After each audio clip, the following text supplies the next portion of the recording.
Hello, everyone. My guest today is Nikolaus Kimla. He's the founder and managing director of Uptime since its inception in 1994. He's also responsible for WorldCheck, the banking financial crime prevention software used today by most of the world's banks, bought by Thomson Reuters back in the day. He's the CEO and founder of Pipelinersales today, the sales company for Pipeliner CRM. He's author of over 100 ebooks on sales, sales management, and entrepreneurship. He studied Protestant Theology in LA and Vienna, graduating with a master's degree, married, and father of 3 children. Nikolaus, are you ready to take us to the top?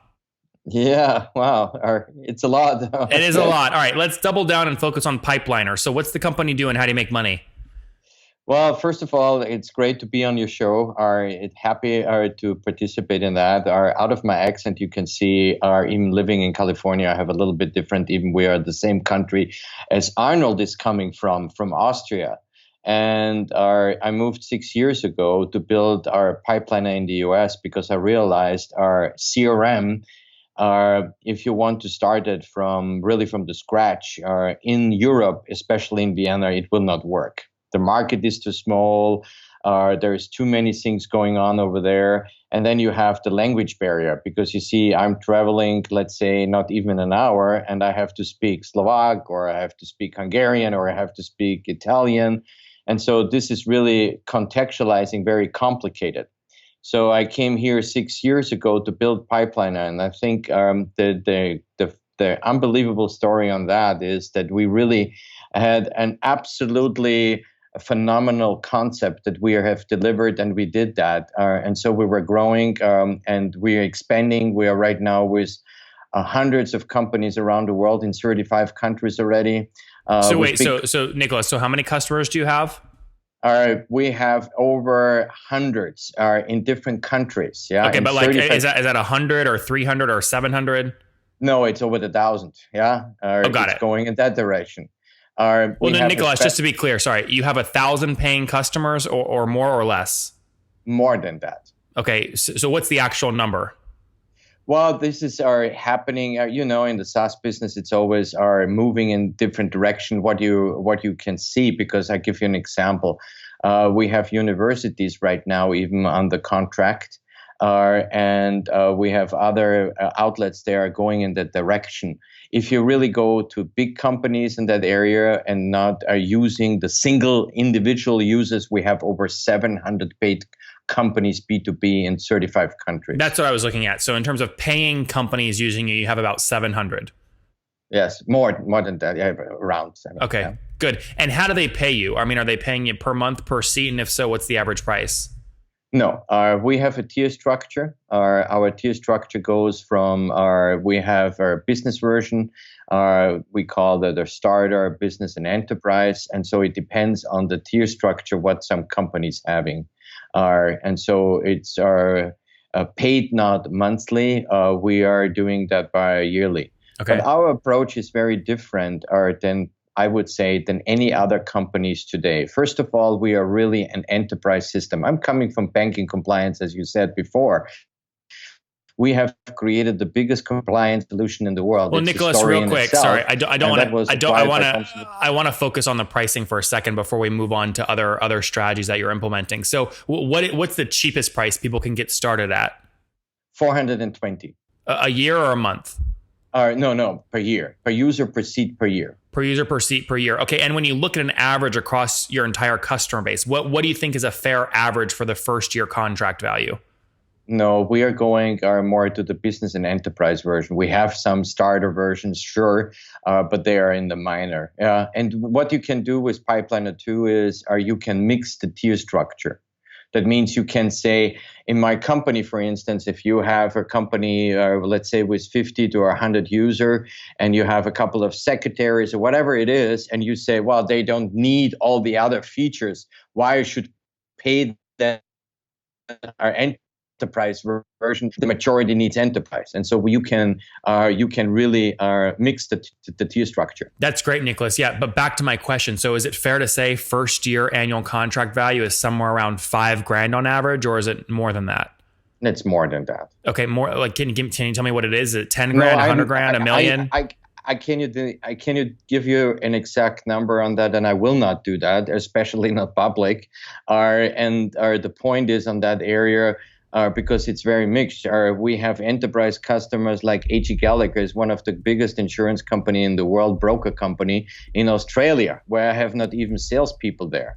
I have not even anyone, and we have 40 companies in Australia, really like A.G. Gallagher with almost or to 1,000 licenses. Yeah, so it's very different. It depends on the company. On that, we are going very good in insurance and manufacturing companies, and having great companies like Toolgawk and others are there making manufacturing stuff for Boeing. Yeah, Nicholas, what year did you launch the company in?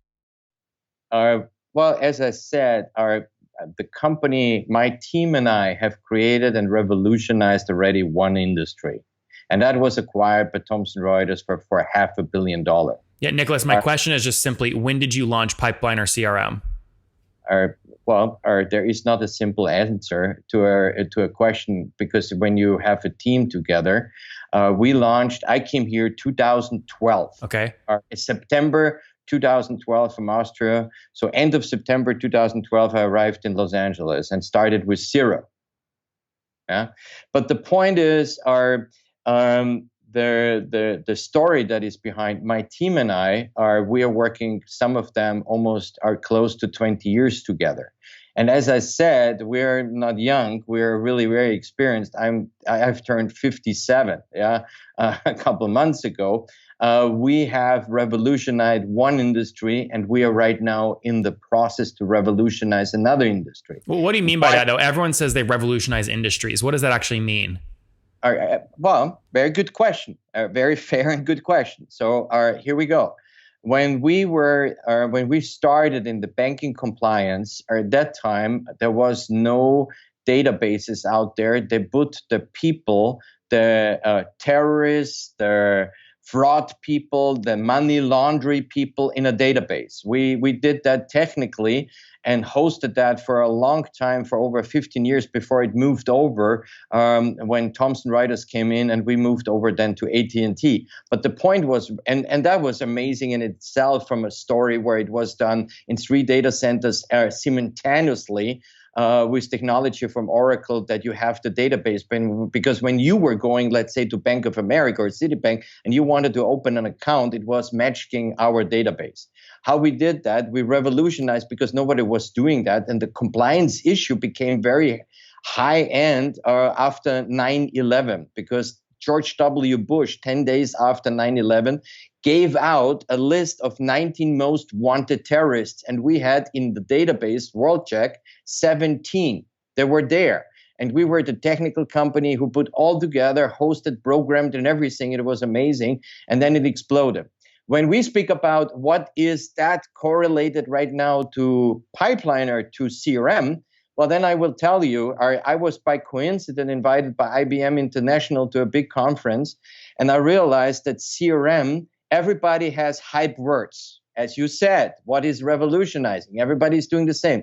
We were really interviewing over 1,000 salespeople around the world. We were looking at every system that was out there and saying, what is the difference? And I figured it out. Yeah, I figured it out. What has to be the difference? I created, even if you were saying correctly, I'm writing a lot. I'm really producing a lot of content. And if you go to SalesPop, is one of our Pipeliner family products that we out there, the biggest content platform, we produce something. And I created a term that is called salespreneurs. What is a salespreneur? A salespreneur is an entrepreneur in an enterprise, but not every salesperson is a real entrepreneur.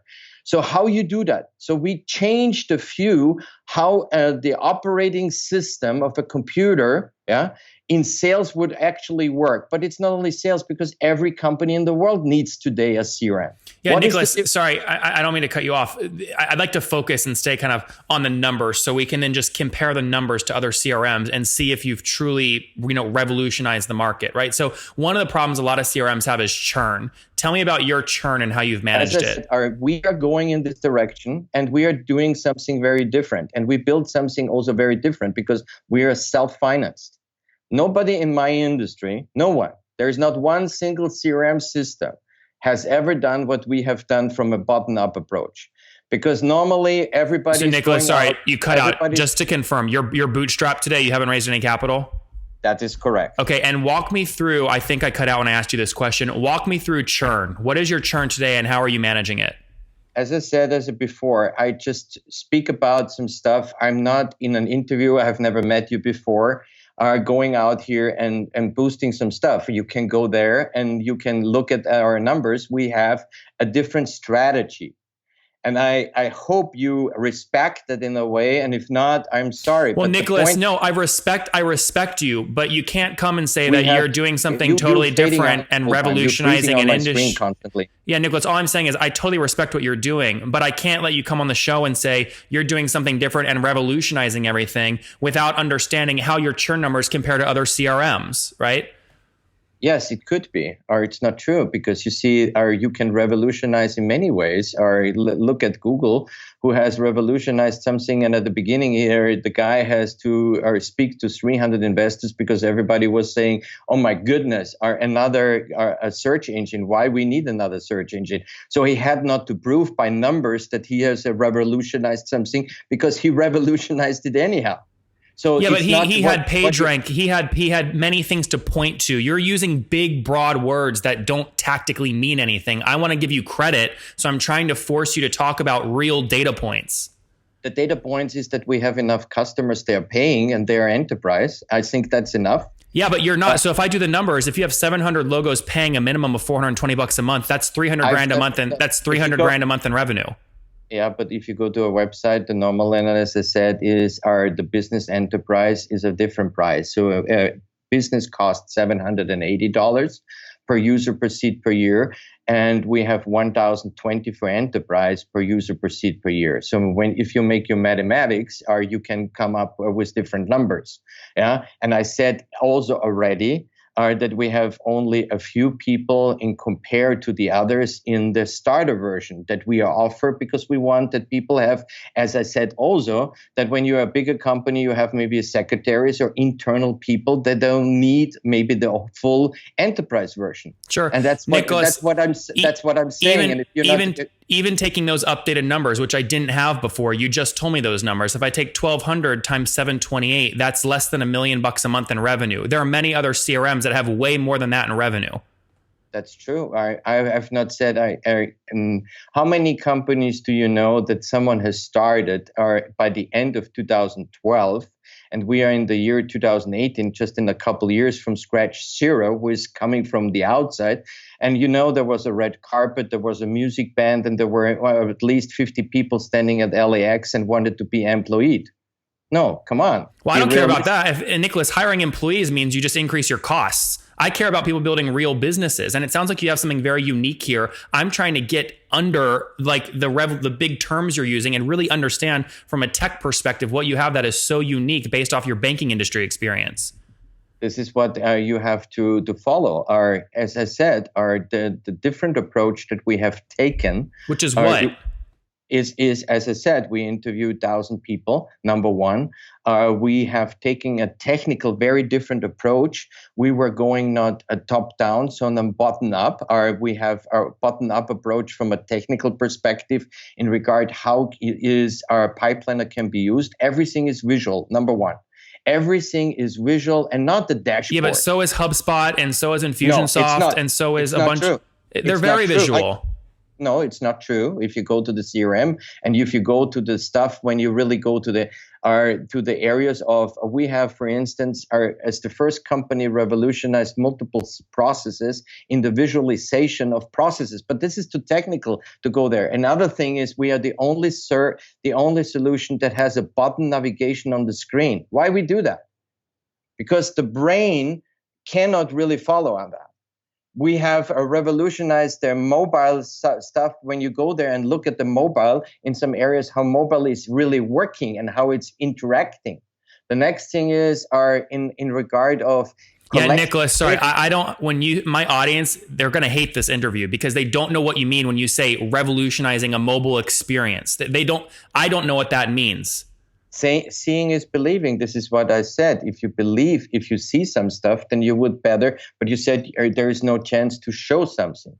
Well, my question, but my question to you is, you can articulate what this is. I mean, this CRM space is very, very competitive. Prosperworks, Nimble, Infusionsoft, HubSpot, all huge, huge companies that I believe, I don't know because I don't know what numbers you're at right now in terms of revenue, but I believe are all doing more revenue than you. And I'm trying to understand, how are you stealing market share from them, right? What are the people telling you when they say, I just quit Infusionsoft and installed Propeller CRM or Pipeliner CRM?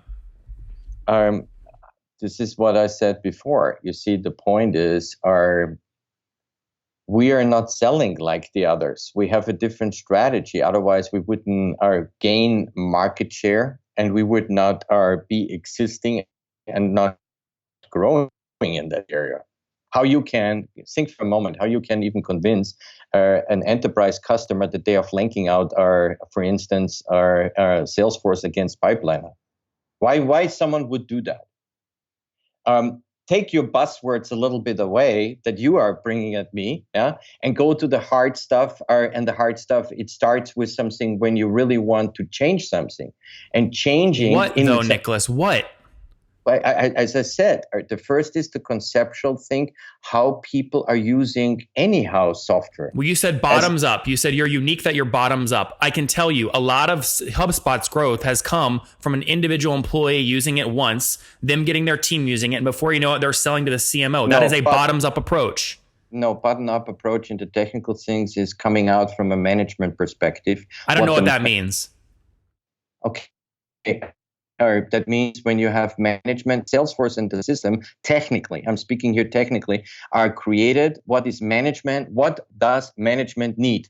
And then you create the system. How is the end user using the system? I give credit to a couple of the other systems that they had really are just created some stuff in that area. But when you are creating it from an end user perspective, in that case, let's say the salesperson, management is getting that. Why salespeople hate CRM? Why?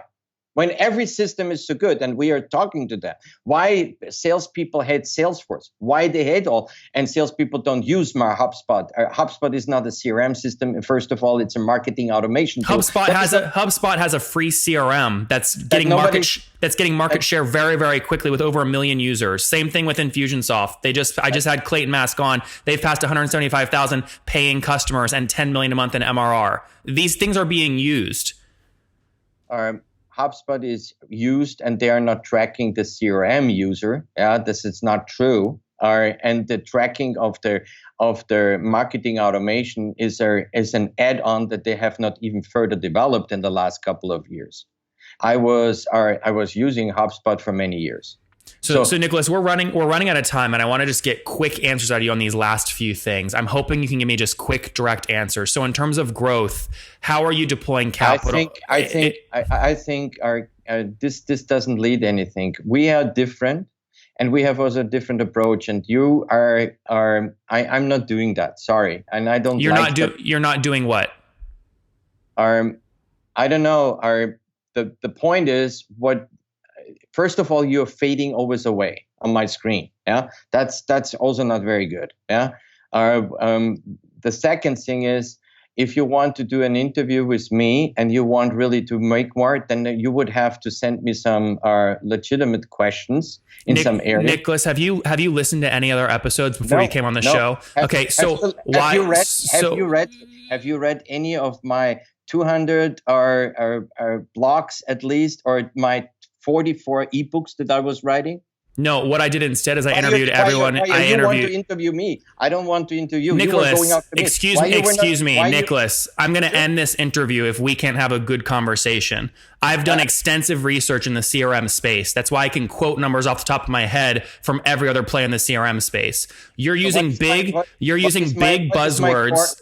Let me finish, please. You're using big buzzwords, but you're very intelligent. I'm trying to help you articulate what it is you do that's revolutionary, and I'm not able to do that. So you haven't listened to other episodes. You're not familiar with the format. I don't know why you agreed to come on the show in the first place. So I'm going to end the interview. I appreciate your time, and best of luck. Take care.